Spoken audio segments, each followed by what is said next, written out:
آج کی گفتگو میں خوش آمدید۔ آج ہم اسلام کی پہلی وحی اقرا، اس کے گہرے معنی اور اہمیت پر بات کر رہے ہیں۔ ہمارے پاس جو مواد ہے وہ اقرا، علم کا انکشاف نامی ایک ماخذ سے لیا گیا ہے۔ مقصد یہ سمجھنا ہے کہ غار حرا میں وہ جو پہلا پیغام آیا وہ جنگ، پیسہ یا طاقت کے بجائے صرف ایک لفظ کیوں تھا؟ اقرا، پڑھو۔ یہ اپنے آپ میں کافی حیران کن بات ہے نا؟ تو آئیے اس میں تھوڑا گہرائی میں جاتے ہیں۔ شروعات سورۃ العلق سے ہوتی ہے، قرآن کا 96واں باب۔ اقرا بسم ربک الذی خلق، یعنی پڑھو اپنے رب کے نام سے جس نے پیدا کیا۔ پھر خلق الانسان من علق، پیدا کیا انسان کو جمے ہوئے خون سے۔ سوچے ذرا، ایک نیا دین، ایک نئی تہذیب شروع ہو رہی ہے اور پہلا حکم ہے پڑھو، علم حاصل کرو۔ اس وقت کا عرب معاشرہ جو زیادہ تر زبانی روایات پر چلتا تھا، ان کے لیے یہ کتنا غیر متوقع ہوگا؟ بالکل، یہ نکتہ بہت اہم ہے کہ وحی کا آغاز ہی پڑھنے کے حکم سے ہوا، اور وہ بھی اس ماحول میں جہاں ظاہر ہے لکھنا پڑھنا عام نہیں تھا۔ لیکن بات صرف یہاں ختم نہیں ہوتی۔ آپ نے جیسے ذکر کیا، اگلی آیات اسے اور واضح کرتی ہیں۔ اقرا و ربک الاکرم، پڑھو اور تمہارا رب بڑا کریم ہے۔ پھر الذی علم بالقلم، جس نے قلم کے ذریعے سکھایا۔ قلم کے ذریعے؟ اچھا جی، اور علم الانسان ما لم یعلم، سکھایا انسان کو جو وہ نہیں جانتا تھا۔ یہ قلم کا ذکر وہ کلیدی ہے۔ یہ صرف لکھنے کا آلہ نہیں، یہ علم کو محفوظ کرنے، اسے پھیلانے اور آپ کہہ لیں کہ نسل در نسل منتقل کرنے کی ایک علامت ہے۔ یہ زبانی روایت سے آگے علم کو ایک پائیدار شکل دینے کی طرف اشارہ ہے۔ اچھا، تو یہ صرف ذاتی پڑھائی نہیں تھی، بلکہ علم کو ریکارڈ کرنے اور دوسروں تک پہنچانے کا ایک پورا سسٹم بنانے کی بات ہو رہی تھی۔ یہاں سے بات واقعی دلچسپ ہوتی ہے۔ ماخذ کہتا ہے کہ یہ الفاظ انسانی تاریخ کے سب سے بڑے انقلاب کا پہلا قدم تھے، اسلام کے پیغام کے ذریعے۔ یہ تو بہت بڑا دعویٰ ہے۔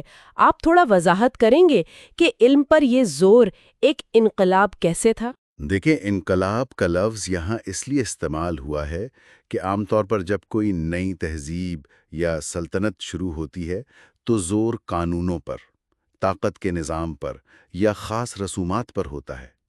جی، لیکن یہاں آغاز ہی فرد کی ذہنی، اس کی علمی صلاحیت کو مرکز میں رکھ کر کیا جا رہا ہے۔ پڑھو کا حکم وہ فرد کو براہ راست ذمہ داری دیتا ہے، علم حاصل کرو، سمجھو۔ اور قلم کا ذکر وہ اس علم کو اجتماعی حافظے کا، اجتماعی ترقی کا حصہ بنانے کی بات کرتا ہے۔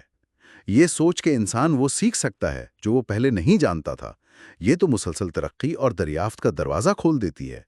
یہ پرانے، آپ کہہ لیں، فکری سانچوں کو توڑنے اور علم کی بنیاد پر ایک نئی دنیا بنانے کا اعلان تھا۔ اسی لیے اصل میں اسے انقلابی کہا گیا ہے۔ یہ واقعی ایک منفرد زاویہ نظر ہے۔ تو اس کا مطلب یہ ہوا کہ یہ صرف کتابیں پڑھنے کی بات نہیں، بلکہ کچھ اور وسیع ہے۔ بالکل بالکل۔ اگر ہم اسے ذرا وسیع تناظر میں دیکھیں تو یہ بہت واضح ہو جاتا ہے کہ اقراء کا دائرہ بہت بڑا ہے۔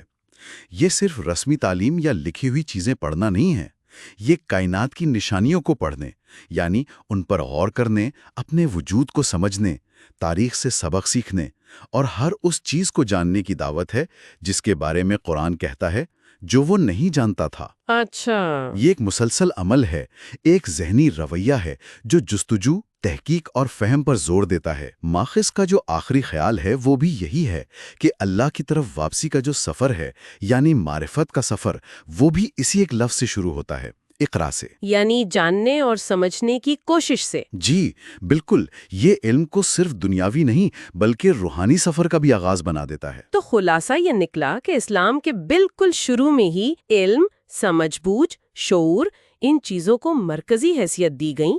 یہ صرف ایک حکم نہیں تھا، بلکہ ایک پورا نظریہ حیات تھا جو جاننے اور سمجھنے کی اہمیت پر قائم ہے۔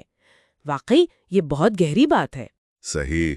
اور یہیں پر ایک اہم سوال پیدا ہوتا ہے جو ماخذ میں بھی اٹھایا گیا ہے کہ کیا یہ پڑھنے کا حکم صرف الفاظ یا کتابوں تک ہی تھا، یا یہ ایک زیادہ بڑی پکار تھی کائنات کو پڑھنے کی، اپنی ذات کو سمجھنے کی اور وہ ساری حقیقتیں جاننے کی جن سے انسان پہلے واقف نہیں تھا۔